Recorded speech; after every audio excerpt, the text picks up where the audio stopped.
So my name's Eric Johnson. I'm the president of the board of directors of the Fairfield CoLab.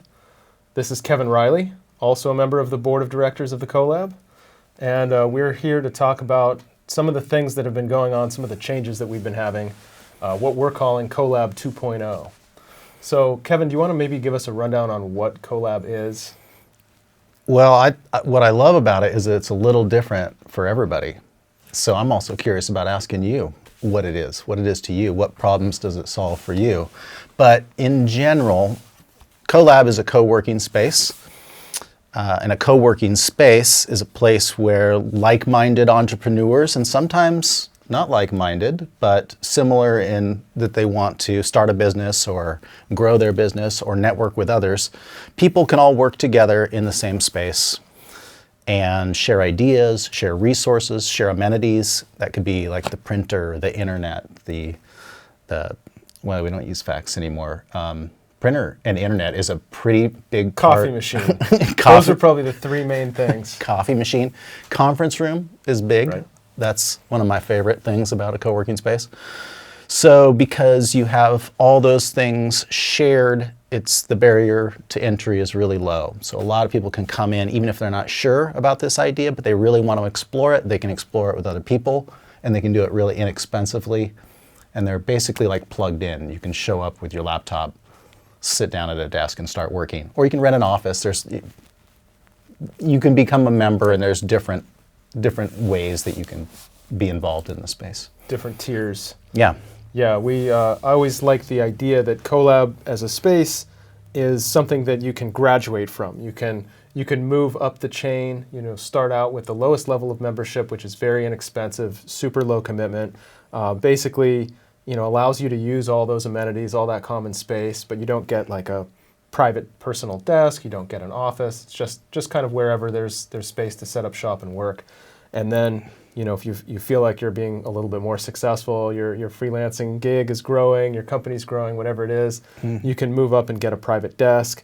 From there, you could move up and get a private office. We have offices and have always had offices of different sizes and sort of different tiers there.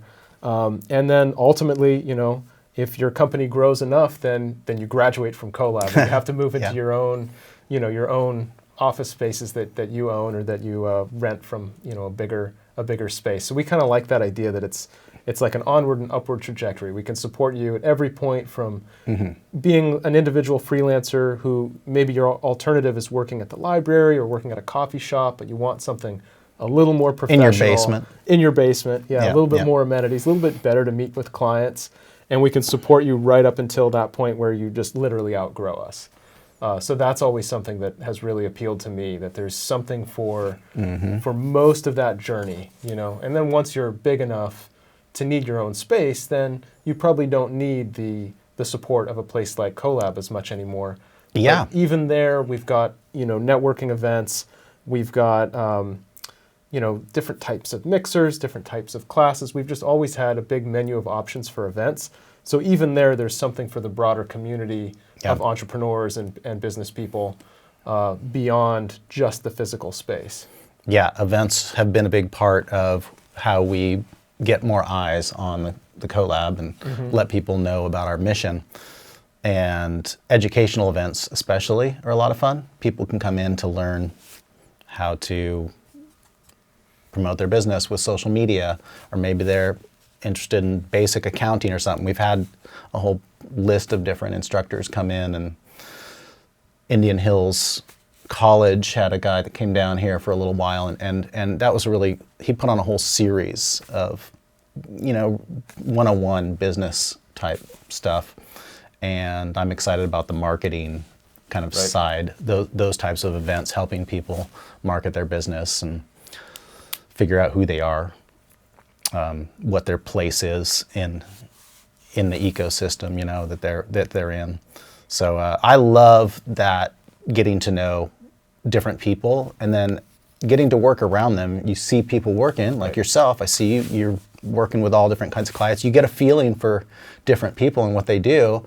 And then when something comes up where you're like, hey, I need a writer, I need this, I need a web designer, you've already developed a relationship with a network of people there, and they have a network of people. And so I love how you start to see that synergy happening and people getting inspired to do new things or to expand the scope of whatever they're doing. Yeah. Exactly. Yeah, like, I mean, we've known each other for a long time outside of CoLab, but within CoLab, we've actually kind of seen each other work and collaborated and worked on the same customers' projects. Yeah. And so it adds a whole new dimension to knowing somebody through your entrepreneurship, your business relationships rather than outside of it. And that's really hard to do at home. If It is. you're in your office at home, and it's not just hard to do, it's sometimes intimidating to reach out to people and say this and that and network, and how am I going to go find these people? You just doing internet searches, you feel a little disconnected, and there's something about... It's like cold calling. Yeah, it feels a little bit like that sometimes, yeah, and you can get into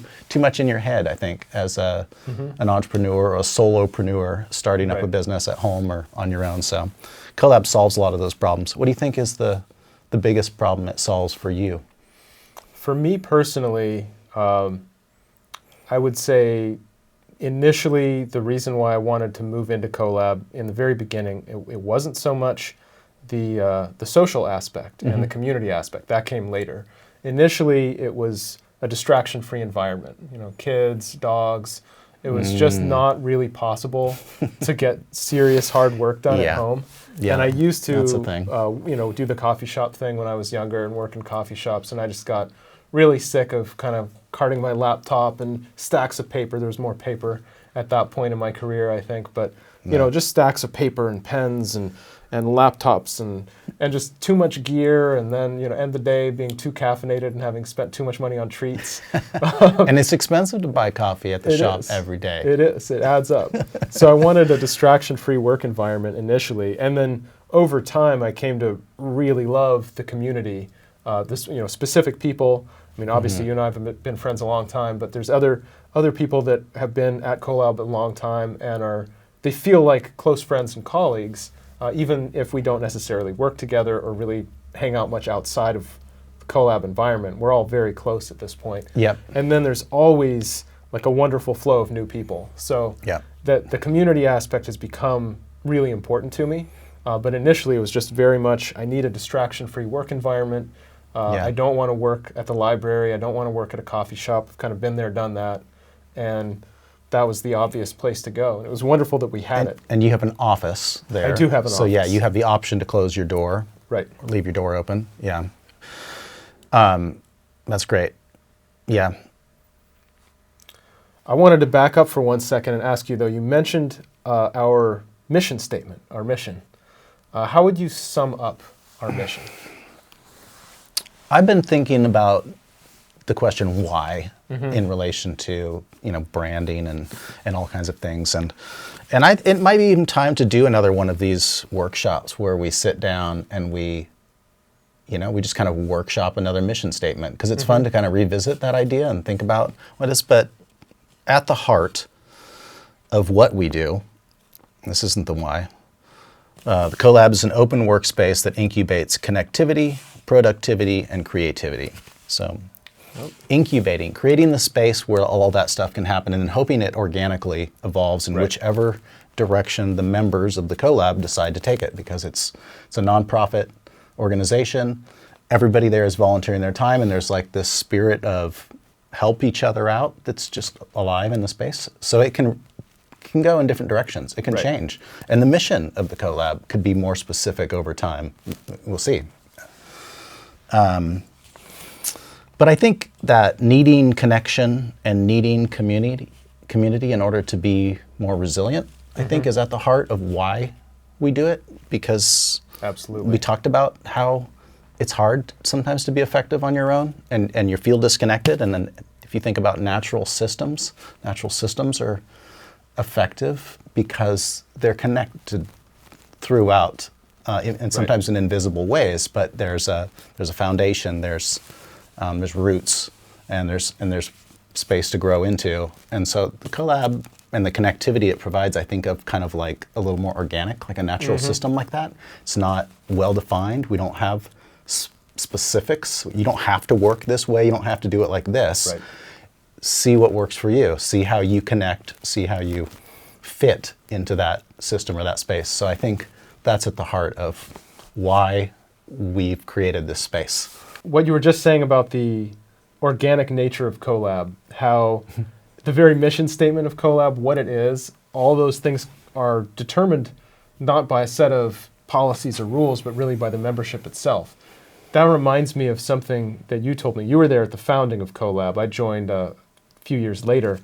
But I remember you told me that in the beginning, there was a lot of excitement around making this thing called CoLab, Fairfield CoLab, but nobody really knew what co-working was. And you told me that that was like half of the fun back then, that everybody was trying to decide on the fly what they wanted this new institution to be. Like, we're making this thing, we're making this nonprofit. What's it going to be? Who's it going to serve and how? What's it going to do? That's really exciting, and that's something I enjoy about CoLab because it's continual. Yeah, it's the same. It's the same today. Yeah, it's the same today. Yeah. You know, anybody can become a member. Any member can become a member of the board and share in trying to guide the ship, so to speak. Yeah. We are a nonprofit. We're not sort of a top-down organization. We're a bottom-up organization. So it's the membership that basically calls the shots. You know, the membership decides what it wants to be, like what kind of entity it wants to be. And so we've been in this process lately of redefining that, you know, coming out of a couple years of pandemic. Last year, 2022 now, I'm already getting my years mixed up. The end of the year, we finally moved after being in the same location for many years since our founding in, when were we founded? 2014. 2014, so Yeah. like 7.5 years in one location. We bought a building, the old Iowa State Bank building on the square, and moved in late last year. And we've been thinking about that as CoLab 2.0. You know, we're coming out of the pandemic. We're revivifying our whole schedule of events, all the events program that we used to do before the pandemic put a stop to that. Moved into a new building. We're still in the process of redefining our space. You know, we finished some renovations. We're starting others. So much potential It there. feels like a blank canvas. Yeah, it's really exciting. It's an incredible space. It has been at the top of our short list of perfect co-working spaces in Fairfield since the beginning. Yep. It was discussed and talked about. So it's really exciting. It really got everybody back on board with, like, I could do another 7.5 years. Let's do it.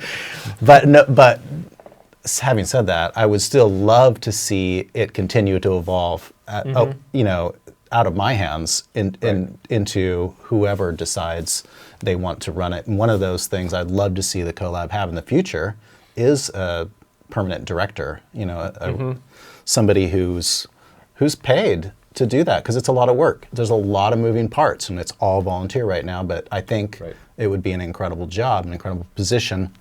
So we'd like to see that. What would you like to see in the next 5 years for the CoLab? Oh man, I think the number one thing I'd like to see is not just a return to the kind of busy schedule of events that we used to have, but even more of a focus on entrepreneurship and education.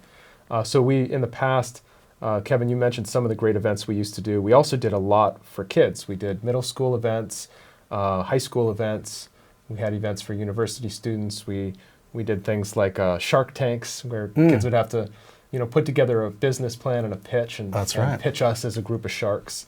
Obviously, no real money at stake, but you know, it was the experience. And Pi Day. Don't forget about Pi Day. That's coming right up. So, you know, we have this great calendar of events, and I'd like to see us not just bring that back, but even bring that up a level, make it even better, with a little bit more of an emphasis on the kind of core stuff to grow like a vibrant, sustainable economy here in Fairfield. Like the core kind of training, workforce development, and entrepreneurial support type of stuff.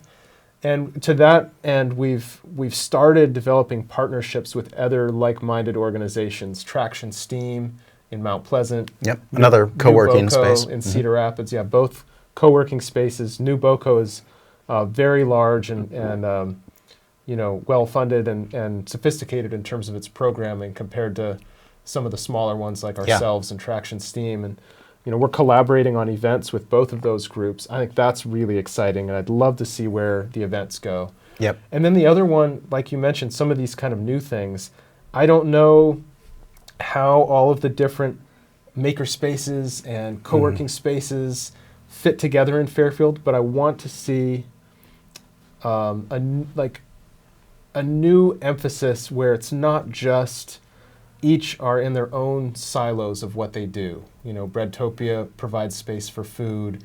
We provide space for computer-oriented businesses. I'd like to see a little bit of connection and overflow. So within CoLab, I'd be excited to see maybe some 3D printers in a hacker space, or maybe some kind of joint membership model with some of the other groups in town that have their own types of common space. Yeah. Podcasting is big. We've set up a podcast studio, and we haven't even fired it off yet. It's just like the equipment's all there, waiting for somebody to jump on there. What else? How about you? What's your top thing that you'd like to see? I mean, I mentioned finding a couple full-time minutes here. director. I love that idea. I love the 3D printer idea too. There's a real opportunity for space there for recording artists, for visual artists. We don't have a lot of visual artists. It's true. Video and stuff like that. I'd love to see more of that, and podcasting, and then just see how all those different industries, you know, digital industries or whatever, can support each other. Exactly. And to have kind of like a full suite of little facilities, little spots, a little podcast studio here, go make a video here, do this. I'd like to see more of that. So. Yeah, entrepreneurship's changing. You know, I think what 20-somethings are interested in now, it's maybe not the tech stuff it was when we were in our 20s. You see a lot of small craft businesses, food-oriented businesses, you know, almost light manufacturing businesses with CNC and 3D printers. You see a lot of media stuff like podcasting and YouTube. So we want to make sure that we're engaging that next generation. You know what I mean? And fulfilling their needs, and not just kind of whatever the needs were 8.5 years ago when we were founded. We're evolving with the times. Yeah, and if you're listening out there and you're interested in any of that stuff, come check it out. See what's possible there. Absolutely. Yeah, it's up to you. Doors are open. I think that's a wrap. I think so too.